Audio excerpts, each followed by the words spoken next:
Okay, so this presentation is going to be about how there is no in or out, how everything just is, because there is no in or out independent of one's own consciousness. In one sense, it's an error to look in or out for answers, except in the event that one has realized this. In this case, one is reflecting on unity in the midst of duality. Now, it's important to realize that there is no ego without the non-ego and vice versa. There is nothing to transcend, nowhere to go, no one that goes, and nothing to do. We're in a dream or a holodeck, and the many heads that appear to be are in one head that is not. In other words, in time and space, there appears to be an individual, and this individual has a place to go and has things to do. And yet, in a dream, you're not really going anywhere. And the many in the dream are really all in one's head. I wanted to emphasize the fact that there are a lot of teachers that are either going one way or another. In other words, there are teachers that will teach you that the purpose of life is to transcend one's ego. If the only purpose of having an individual self is to transcend it, I don't think that that really makes a lot of sense. On the other side, we've got the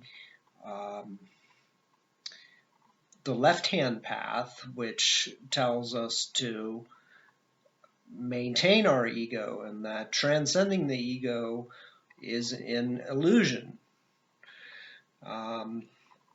Now that's another extreme. So people are going one way or the other, and the fact is that both are necessary. So if you transcend your individual self, you come back to your individual self, and vice versa. And this continues on forever. I don't really see any point in transcending the self or being fixed as a self that is not able to transcend itself. The fact is that there really isn't anything to transcend. Like I said before, ultimately the ego is the non-ego, and the non-ego is the ego. They both define one another.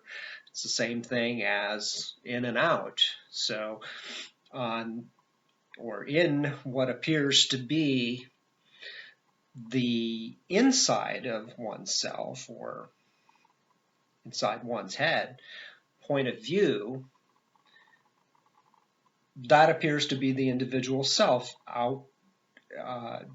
isolated from the outside, or what appears to be the outside of one's head, which is separate from one's sense of individuality or one's point of view. Ultimately, there is no in or out. It's like in a computer game, there appears to be in and out. There appear to be individual characters, but ultimately the totality of the game is in memory, and it is just a matter of having these things in order to experience some kind of sequence of events as opposed to total unity. If you're in a state of complete unity, there is no time and space, and therefore you don't have that sense of doing something. So in order to have the illusion of doing something, and it's not necessarily an illusion. We could equally say that the experience of unity is an illusion. The difference being that the experience of unity confers a direct experience as certain as one's individual consciousness. So in this case, it is actually more real, and the duality is illusory. However, it is important to have both. There's a reason for having both. And if the only point of being an individual is to lose one's individuality in the collective ocean of consciousness, I don't think that that really makes sense. So I just wanted to say that. And Crowley already said things that were similar to this. Once again, people create a duality between matter and spirit, or the physical body and consciousness or awareness. There really is no duality. There is no matter. It's all information. It's all consciousness. Therefore, there really isn't any need to go anywhere. There's no point in dying in order to go to heaven. We can obtain a state of being where it's all the same thing. So we can bring heaven to earth rather than having to transcend the physical body, and rather than going through a process of reincarnation where we experience pain and we lose touch with part of ourselves that we care about or forget about those parts. We can shape-shift our bodies or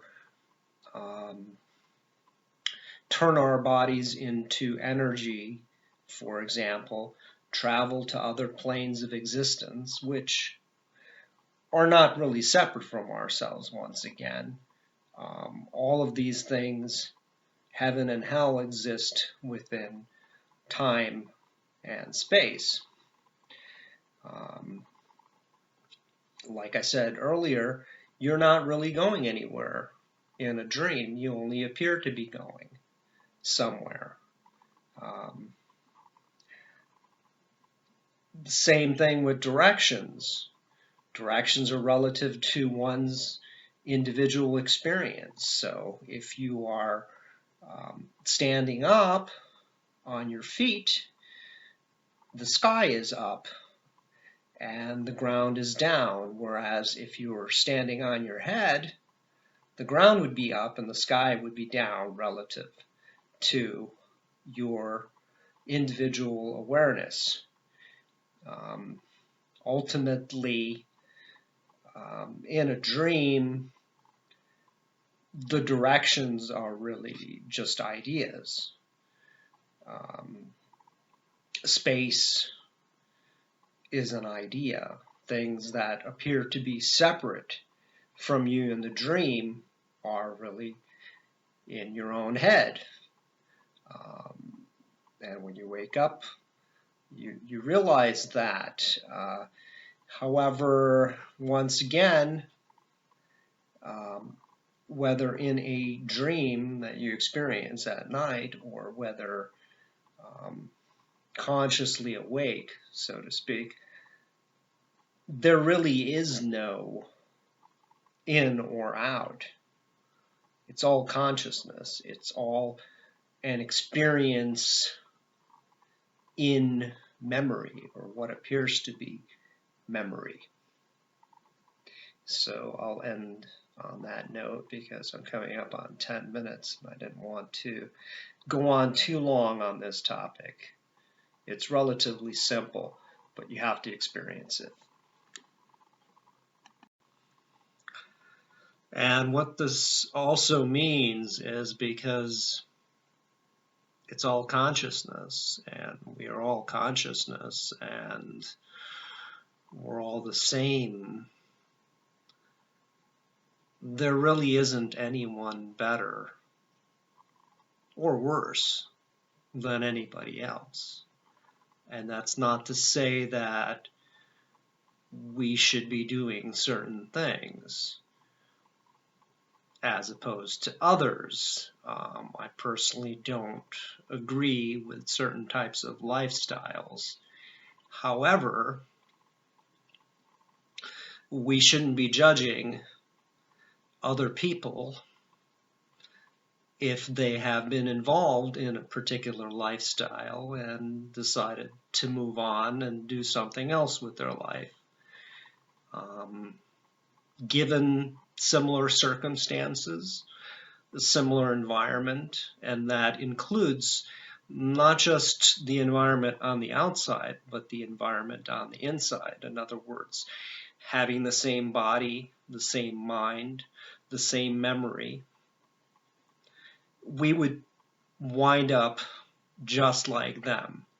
So there isn't necessarily any proof that there is free will from an individual perspective. So we can judge people all that we want and say this person did horrible things in their past, and we're going to hold this against them, and we're not going to let them become somebody else or do something else with their life.